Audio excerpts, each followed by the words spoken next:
UP के अंदर codeine cough syrup इसके केवल स्टॉकिस्ट हैं, होलसेलर है। इसका यहाँ पे प्रोडक्शन नहीं होता है। ये मध्य प्रदेश में, हिमाचल में और अन्य राज्यों में होता है। और जो मौत के प्रकरण सामने आए हैं वे मौत के प्रकरण अन्य राज्यों में आए हैं। उत्तर प्रदेश सरकार ने इस लड़ाई को लड़ा है और उसको जीता है। और इस मामले में कोई भी अपराधी छूटने नहीं पाएगा। और चिंता मत करिए, समय आने पर बुलडोजर एक्शन भी, उसकी तैयारी भी रहेगी। उस समय चिल्लाना मत। कुछ ही सालों पहले शुरू हुआ एक मुद्दा जो कि उस राज्य ही नहीं पूरे देश भर में एक बड़ा मुद्दा बन गया था, जिसका नाम कोडेन कफ सिरप था। यूं तो इसको सिर्फ जो है उसका इस्तेमाल इसलिए किया जाता है क्योंकि कफ काफी ज्यादा हो जाती है तो उसको थोड़ा नियंत्रित किया जाए, लेकिन इसको विदाउट यानी कि बिना डॉक्टरों के इजाजत के या फिर प्रिस्क्रिप्शन के इसको इस्तेमाल करना गैर कानूनी है। लेकिन इस कफ सिरप को काफी ज्यादा मात्रा में इस्तेमाल किया गया। बात इतनी ज्यादा तक बढ़ गई कि इसको अलग अलग रूप जो है वो दिए जाने लगे। अब इसी कड़ी में आपको बताएं तो मामला जब राजनेताओं से जुड़ा हुआ होता है तब कहीं ना कहीं इसको कई दफा दबाने की कोशिश जो है वो भी की जाती है। कुछ ऐसा ही हुआ कोडेन कफ सिरप मामले में, जहां पर एक के बाद एक खुलासे जो है वो निकल करके सामने आए। और क्या है पूरा मामला, आखिर क्यों आज इसको लेकर के जो विधानसभा का सत्र चल रहा था, कोर्ट में जो बेंच बैठाई गई थी, इस पर बड़ा फैसला लेते हुए क्या कुछ कही है, आइए हम आपको विस्तार से बताते हैं। उत्तर प्रदेश के विधानसभा में आज क्या हुआ वो हम आपको बताते हैं। सीएम योगी आदित्यनाथ ने विधानसभा में कहा कि यूपी में कोडेन सिरप से किसी की मौत नहीं हुई। उन्होंने स्पष्ट किया है कि सरकार इस मामले में कई कड़े कानून जो है एनडीपीएस एक्ट के तहत कार्रवाई कर रही है। और उन्होंने विपक्षी दल समाजवादी पार्टी पर आरोप लगाए हैं और कहा है कि गैर कानूनी ट्रांजैक्शन पर कठोर कार्रवाई जो है वो होगी। सीएम योगी आदित्यनाथ ने बुलडोजर नीति का संकेत भी दिया, यदि जरूरत पड़ी तो सख्त कार्रवाई जो है वो भी होगी। आज कोर्ट के बारे में कोई बड़ा फैसला जो है वो सामने नहीं आया जिसमें नया आदेश या रोक जैसी घोषणा हो। हाल ही में इलाहाबाद कोर्ट ने आरोपी पक्ष की याचिका जो है वो भी खारिज कर दी थी, यानी गिरफ्तारी और जांच पर कोई भी रोक जो है वो नहीं लगी है। विधानसभा में सीएम ने कोडेन सिरप मामले को गंभीरता से लिया और कहा कि यूपी में कोई मौत जो है वो नहीं हुई है। सरकार ने एनडीपीएस एक्ट के तहत कार्रवाई जो है वो जारी रखे है। हाईकोर्ट ने आरोपियों की याचिका जो है वो कहीं ना कहीं स्वीकार नहीं की है। अगर आप चाहें तो ये कोडेन केस के बारे में जो बातें हैं वो भी निकल करके सामने आ रही है, लेकिन इसके अलावा आपको बताएं तो योगी आदित्यनाथ ने भी एक वीडियो जो है वो साझा किया है, जिसमें कि योगी आदित्यनाथ ये लिखते नजर आ रहे हैं कि कोडेन कफ सिरप का मुद्दा कोई भी अपराधी छूटने नहीं पाएगा। चिंता मत करिए, समय आने पर बुलडोजर एक्शन जो है वो भी तैयार रहेगा। हम आपको एक छोटा सा वीडियो क्लिप दिखाते हैं जहां पर योगी आदित्यनाथ जो है वो कहते नजर आ रहे हैं, क्योंकि योगी आदित्यनाथ की बुलडोजर जो है वो काफी तेज चलती है। उत्तर प्रदेश में इसकी लहर जो है वो भी देखने को मिलती है। तो योगी आदित्यनाथ ने, उत्तर प्रदेश के मुख्यमंत्री ने चेतावनी दे दी है और क्या कुछ कह रहे हैं कोडेन सिरप मामले में वो हम आपको सबसे पहले सुनवाते हैं। महोदय, कोडीन कफ सिरप का मुद्दा जो इन्होंने उठाया है, मुद्दा था नकली दवाओं के सेवन के कारण होने वाली मौतों का।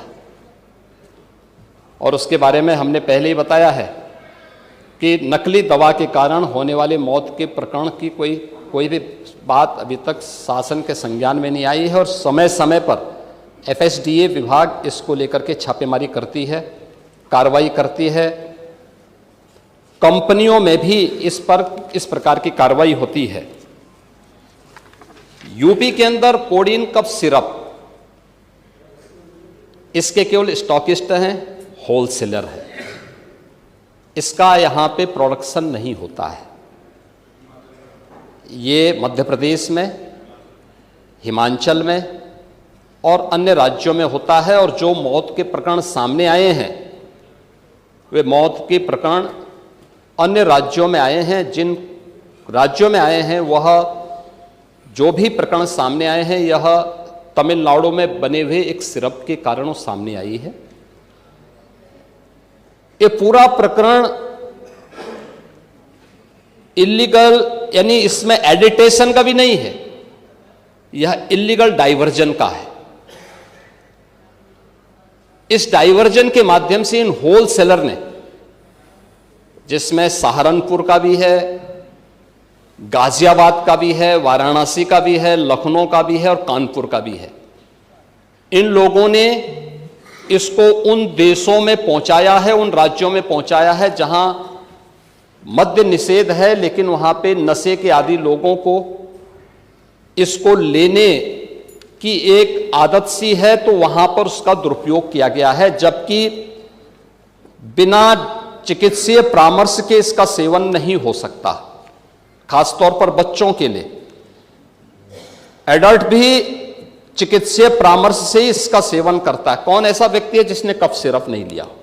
खांसी होती है, हर व्यक्ति लेता है, लेकिन चिकित्सीय परामर्श से उसमें लिखा जाता है। क्योंकि पढ़ाई लिखाई से आप लोगों का कोई वास्ता है नहीं, इसलिए आप लोग हमेशा इस प्रकार की बातें करते हैं। अब बात पहले अब सुन लीजिए ना, आपने पूरी बात बोली तो हम लोगों ने आपकी बात सुनी, आप लोग चिल्लाते रहे तब भी हम आपकी बात सुनते रहे। अब कम से कम हमारी बात तो सुन लें। ये कार्रवाई सरकार ने की है और सरकार ने इसके लिए 79 अभियोग अब तक दर्ज किए हैं।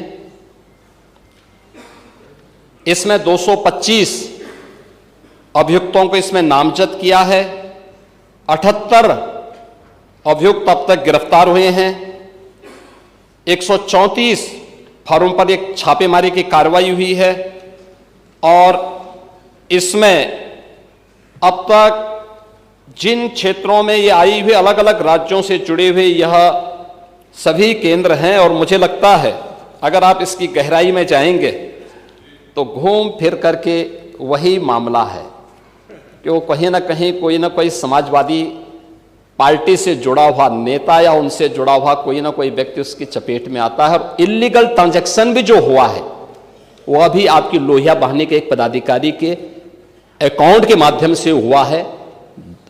एसटीएफ इसकी जांच कर रही है। इस पूरे मामले में हाई कोर्ट से उस पूरे मामले को एनडीपीएस के अंतर्गत इस मामले में मुकदमा चलना चाहिए।